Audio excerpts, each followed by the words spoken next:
de tips, de ideeën, die vind je toch eigenlijk altijd wel op de bakkersbeurs. Ik denk dat elke warme bakker in ieder geval hier wel moet zijn geweest. Truffels, paaseitjes. Wij zijn een ambachtelijk chocoladebedrijf. Komt goed uit, want ik heb nog niet gegeten. Nou, ik zou zeggen, kom kijken en proef wat. Dus je gaat niet met een lege maag naar huis. De limoncello is heel erg in op het moment. Ga ik eerst even proberen. Ja. Zoals de Italiaanse drank, hè?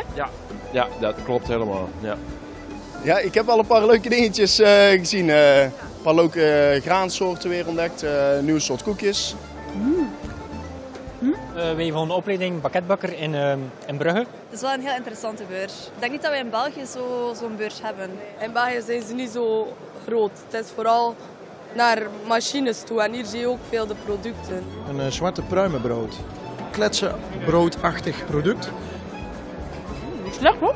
Net zoals je nou aan het proeven bent, spelt koekjes en dergelijke.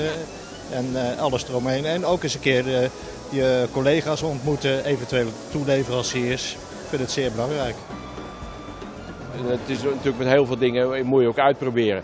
Dat is hetzelfde als met de limoncello. Ja, als je dan een keer in Italië bent en je drinkt zo'n drankje, dan denk je van nou, dat is wel een lekkere smaak. Ja, zou dat te combineren zijn met chocola? Dan mag uw vrouw thuis meetesten. Die test mee, ja. Ja. Gezegend mens is dat. Ja, en die is er helemaal gek van, dus die krijgt die ronde begraven.